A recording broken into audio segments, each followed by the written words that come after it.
Hello everyone, कैसे हो आप सभी। आई होप सो आप सभी लोग ठीक होंगे और अपने एग्ज़ाम को लेकर के अपनी परीक्षा की जो तैयारी है बहुत ही ज़ोरों शोरों से कर रहे होंगे। और काफ़ी दिनों से बच्चों के कमेंट आ रहे थे, काफ़ी बच्चों की इच्छा थी कि अब जैसा कि हमारे जो एग्ज़ाम है, इट मीन्स आपके जो एग्ज़ाम है वो बहुत ही जल्द आने वाले हैं, ज़्यादा टाइम नहीं है आप लोगों के पास, only we have 15 days more, right. तो ऐसे में बच्चे क्या चाहते हैं, आप सभी लोग, कि अपने एग्ज़ाम के पैटर्न को समझना। और ये चीज़ सही मायने में ठीक भी है। आपने सिलेबस जितना देखना था देख लिया होगा। आई होप से आपने ऑल ओवर सिलेबस जो है वो कवर कर लिया होगा, है ना। अगर आप हमारे चैनल पर नए हैं तो अगर आप बीए प्रोग्राम के फर्स्ट ईयर के सेकंड सेमेस्टर में हैं और आपने अपना हिस्ट्री, पोल और ईवीएस का सिलेबस अभी तक कवर नहीं किया है तो डोंट वरी बच्चों, इस चैनल पर आपको वो सारी चीज़ें मिल जाएगी। आप अपना हिस्ट्री का सिलेबस कवर कर लो, पोल साइंस का सिलेबस जा करके पूरी वीडियोस देख लो, 1 बाय 1 सारी प्लेलिस्ट आपको मिल जाएगी, 1 बाय 1 सारी वीडियोस देख लो, अपना सिलेबस पूरी तरीके से कवर कर लो। ईवीएस जो इन्वायरमेंट का सब्जेक्ट है आपका, उस पर भी आपको वीडियो मिल जाएगी यूनिट वाइज, सारी वीडियोज़ देख लो आप। और इंग्लिश का अगर आपके पास इंग्लिश फ्लुएंसी है उसका भी आपको पूरी तरीके से एग्ज़ाम पैटर्न और सिलेबस भी मिल जाएगा, ठीक है। तो बेसिकली इस वीडियो में मैं आप लोगों के लिए लेकर के आई हूँ ईवीएस यानी कि इन्वायरमेंट सब्जेक्ट का जो है कुछ इंपॉर्टेंट क्वेश्चन जो एग्ज़ाम में डेफिनेटली पूछे जाते हैं। ये पिछले 4-5 सालों से मैंने पेपर निकाला है, हालांकि बीच में कुछ सिलेबस भी जो है चेंज हुआ था। तो ये जो क्वेश्चन है ना, ये वो उस टाइप के क्वेश्चन है जो हर बार एग्ज़ाम में रिपीट होते हैं। इन यूनिट से डेफिनेटली क्वेश्चन आते ही आते हैं, ठीक है। तो मैंने वो कुछ क्वेश्चंस लिखे हैं। ये छोटी सी वीडियो है, आपको मेन आइडिया पता चल जाएगा बेसिकली कि हमें क्वेश्चंस कैसे दिए जाते हैं और उन क्वेश्चंस को कैसे प्रेजेंट करना है। आई होप सो क्लियर हो गया होगा कि आखिरकार इस वीडियो में हम बात किस चीज़ की करने वाले हैं, है ना। तो चलो देर ना करते हुए स्टार्ट करते हैं अपनी इस वीडियो को। देखो, मैं आपको थोड़ा सा एग्ज़ाम के बारे में बता देती हूँ, जो एग्ज़ाम का पेपर पैटर्न होगा वो कैसा होगा। एक चीज़ और मुझे बताओ, मेरे पास कुछ सैम्पल पेपर्स हैं।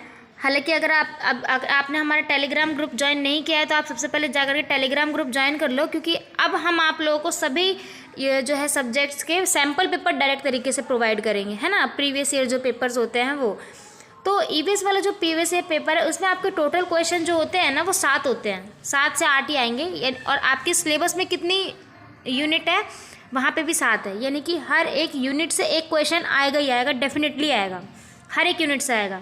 टोटल आपके 7 क्वेश्चंस होते हैं, 75 नंबर का ही पेपर होता है ना, 75 मार्क्स का होता है। तो उसमें से हर एक यूनिट में से ना आपका एक क्वेश्चन आता है, यानी कि अगर आपने अपने यूनिट में आपने अपने 7 के 7 यूनिट को कवर भी कर रखा है ना अच्छे तरीके से, तो टेंशन लेने की बात नहीं है। और अगर नहीं भी किया तो बिल्कुल टेंशन लेने की बात नहीं है। ऐसा मैं क्यों कह रही हूँ, क्योंकि जो आपके 7 क्वेश्चंस आते हैं उस 7 में से अटैम्प्ट आपको 5 ही करने होते हैं, सिर्फ 5 अटैम्प्ट करने होते हैं, कोई भी आप कर सकते हो। यानी कि सिलेबस को लेकर के आप ज़्यादा टेंशन मत रहो, ये मत सोचो कि मेरा ये वाला यूनिट कवर नहीं हुआ, ये वाला दिस दैट मत करो आप। इट मीन्स मेरे कहने का मतलब ये है कि अगर हमने देखो ऑल ओवर 7 यूनिट्स पे वीडियोस बना रखी है ना, ऑल ओवर आपके 7 के 7 यूनिट्स आपकी कवर है। बट अगर आप उन 7 के 7 यूनिट्स आपकी कवर नहीं है, कई बार क्या होता है ना, बच्चों का सिलेबस कवर नहीं होता और एग्ज़ाम पैटर्न को सही तरीके से नहीं समझते हैं। वो उनको लगता है जितना सिलेबस दिया है ना वो सब आएगा एग्ज़ाम में। नहीं, ऐसा कुछ नहीं होता। लिटरली बता रही हूँ, अगर उन 7 यूनिट में से आपने 5 यूनिट को ठीक तरीके से भी कवर कर रखा है ना, चाहे वो स्टार्टिंग के आप 5 कर लो या पीछे के 5 कर लो या बीच के, जो भी आपको ठीक लगे, है ना, क्योंकि हर एक यूनिट से तो एक क्वेश्चन आना ही आना है, डेफिनेटली आना है। तो आपको केवल 5 यूनिट अच्छे से कवर करने हैं, और वो कोई से भी आप 5 यूनिट अच्छे से कवर कर सकते हो, क्योंकि अटेम्प्ट जो है आपको 5 ही करना होता है। तो जितना रिलेवेंट है आप उतना ही पढ़ो, ज़्यादा हाथ पैर फैलाने की ज़रूरत नहीं है। तो ईवीएस में देखो आपको कुछ इस तरीके से क्वेश्चंस मिल जाते हैं। जो यूनिट 1 है ना आपका, ये भी बहुत इंपॉर्टेंट है। यूनिट 1 कौन सा था? यूनिट 1 जिसमें हमने पर्यावरण अध्ययन के बारे में पढ़ा था। अगर आपने नहीं देखा होगा तो देख लेना आप वो वीडियोज़। अगर आप हमारे पुराने स्टूडेंट हैं तो आपको अच्छे से पता होगा, है ना। पर्यावरण अध्ययन का जो यूनिट 1 था उसमें हमने क्या पढ़ा था, उसमें हमने बेसिकली इन्वायरमेंट के बारे में पढ़ा था कि इन्वायरमेंट क्या था, कहाँ से निकला है ये शब्द। इन्वायरमेंट के घटक पढ़े थे हमने, है ना। इन्वायरमेंट के 3 घटक थे, पर्यावरण, पारिस्थितिकी और पारिस्थितिकी तंत्र, ये 3 पढ़े थे हमने, है ना। इन्वायरमेंट, इकोसिस्टम और इकोसिस्टम चेन। फिर उसके बाद हमने पढ़ा था पर्यावरण के घटक कितने होते हैं। तो पर्यावरण के 4 घटक हमने देखे थे, याद होगा आप लोगों को, है ना, याद होगा आप लोगों को। पर्यावरण के हमने 4 घटक देखे थे, वायुमंडल, जलमंडल, जैवमंडल और स्थलमंडल। और मैंने आपको बताया था ये मोस्ट इम्पॉर्टेंट टॉपिक है, और देखो क्वेश्चन वहीं से आ भी गया। ये यूनिट 1 से आपका क्वेश्चन आया हुआ। देखो यूनिट 1 से किस तरीके से क्वेश्चन पूछा जाता है। सबसे पहले आपको बोल देगा कि अंतर बताइए, ठीक है, अंतर बताने को बोल देगा वो। और ये क्वेश्चन होगा आप लोगों का 3-3 मार्क्स का, है ना, 3 मार्क्स के क्वेश्चन होंगे। इसमें क्या बोलेगा, इसमें आपको डिफाइंड करने को बोलेगा। क्या बोला है पहले में, जैव मंडल और वायुमंडल में क्या बताना है, अंतर बताना है, जैव मंडल और वायुमंडल में। अब अगर आपने यूनिट 1 पढ़ रखी है तो आप आराम से बता दोगे, बिल्कुल बता दोगे कि जैव मंडल क्या होता है, वायुमंडल क्या होता है। जैव मंडल क्या होता है, जहाँ पर जीवन संभव होता है ना। जैव मंडल क्या होता है, चाहे वो आपका स्थल मंडल, वायुमंडल और जो जल मंडल होता है, वह इन्हीं क्षेत्रों में का वो क्षेत्र जहाँ पर जीवन संभव हो, उसी को क्या कहते हैं, जैव मंडल कहते हैं। उसी को हम जैव मंडल कहते हैं, है ना। और ज़्यादा से ज़्यादा जो जीव होते हैं वो कहाँ पे रहते हैं, ज़मीन पे रहते हैं, तभी तो वो जीवित है, तभी तो उनको पानी खाना सब मिल रहा है। और हो सकता है, और उनमें से कुछ जीव ऐसे हैं जो ज़मीन के कुछ किलोमीटर ऊपर रहते हैं तो कुछ किलोमीटर नीचे रहते हैं, जैसे चिड़िया, ठीक है, सांप कुछ इस तरीके से, बिच्छू कुछ इस तरीके से ले लो, वो ज़मीन के नीचे भी रहते हैं, घोंसला बना के फिर अपना जो बिल है वो बनाते हैं। तो जैव मंडल को आप इस तरीके से डिफाइंड कर दोगे। फिर दूसरी तरफ आप बताओगे कि जैव मंडल और वायुमंडल, मतलब फिर आप दूसरी तरफ वायुमंडल के बारे में बताओगे। अब वायुमंडल को आप बताना शुरू करोगे कि हमारी जो पृथ्वी है वो चारों ओर से वायु की घनी चादरों से घिरी हुई है। मैंने सब कुछ आपको लिखवा रखा है ना, जिसे हम वायुमंडल कहते हैं। वायुमंडल की बहुत ही सरल डेफिनेशन है, हमारी पृथ्वी का वह भाग जो चारों तरफ से वायु से घिरा हुआ है, वायु की मोटी परत से घिरी हुई है, चादर से घिरी हुई है, उसको क्या कहते हैं हम, वायुमंडल। इस तरीके से वायुमंडल बता दो जहाँ पर मनुष्य सांस लेता है, ठीक है। वायुमंडल में सूरज की हानिकारक किरणें भी आती हैं, उससे हमें सुरक्षा प्रदान करता है कौन, वायुमंडल ही तो करता है। रात के समय ठंड से हमें बचाता है। तो ये सब क्या है, वायुमंडल के बारे में आप लिख सकते हो। अब एक गलती आप बिल्कुल मत करना, ये जो आपसे आंसर पूछा गया है ना, इसको आप डायरेक्ट ना पैराग्राफ में मत लिखना शुरू करो। जैसे सपोज करो कि आपने यहाँ जैव मंडल लिखा, सपोज करो आप आंसर राइटिंग लिख रहे हो, जैव मंडल लिखा, इक्वल का निशान डाला और लिखते चले गए। नहीं, ऐसा नहीं करना है।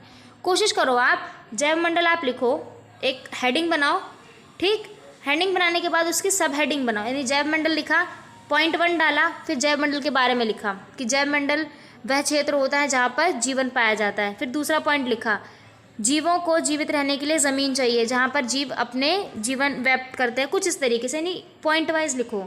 फिर जैव मंडल कंप्लीट हो गया, फिर वायुमंडल के बारे में लिखो। वायुमंडल का आप सब हेडिंग डालो, सब हेडिंग डाल दिया। सब हेडिंग डालने के बाद पॉइंट 1 लिखो, वायुमंडल क्या होता है, पृथ्वी। तो पृथ्वी जो होती है हमारी चारों ओर से वायु की घनी चादरों से घिरी होती है, जिसको हम वायुमंडल कहते हैं, ये लिख दिया। पहले पॉइंट पे आपको डिफाइन कर दिया।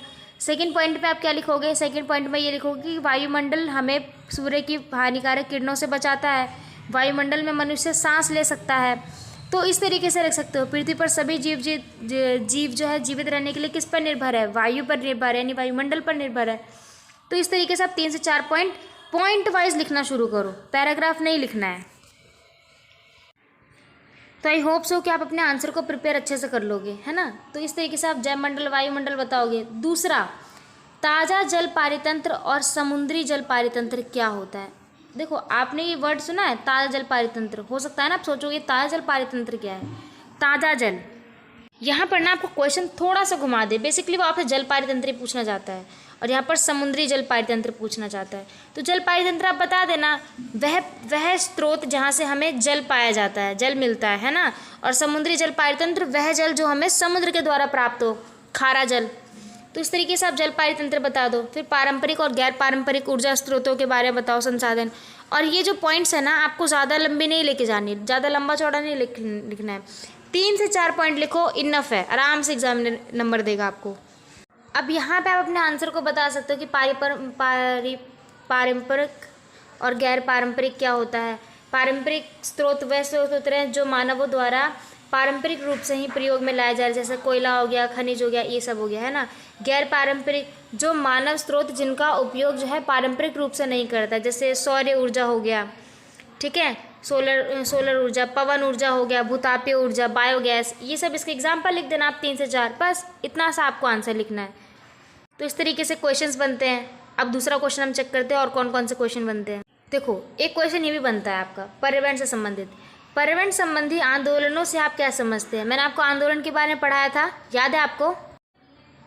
जो 3rd यूनिट था ना आप लोगों का, जिसमें हम पर्यावरणीय मुद्दों के बारे में पढ़ रहे थे, है ना, उसमें हमने पर्यावरण आंदोलनों के बारे में पढ़े थे। बहुत सारे आंदोलन हमने पढ़े थे। राष्ट्रीय सोलर मिशन पढ़ा था हमने कावेरी नदी जल विवाद भी पढ़ा था, सरकार सरोवर बांध पढ़ा, चिपको आंदोलन जो उत्तर भारत में था पेड़ों को बचाने के लिए, यही दक्षिण में अपिको आंदोलन जो चिपको आंदोलन की तरह ही था, बस उसका नाम अपिको आंदोलन दिया गया।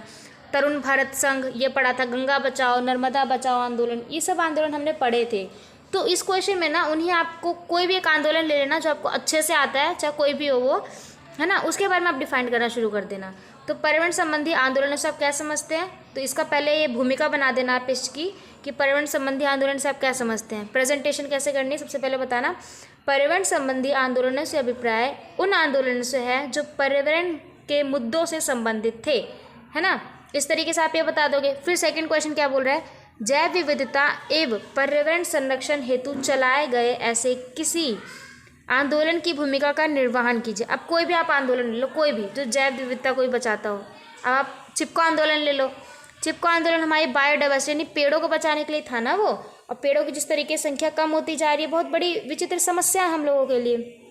तो आप चिपको आंदोलन के बारे में एग्जाम्पल के तौर पे लिख सकते हो कि चिपको आंदोलन कैसे वो पर्यावरण संरक्षण हेतु चलाया गया, कहाँ चलाया गया, कब चलाया गया, किसका नेतृत्व किया गया, ये सब लिखना शुरू कर दो। बस एग्जाम ये जो आंसर बहुत अच्छे तरीके से आप लिख लोगे।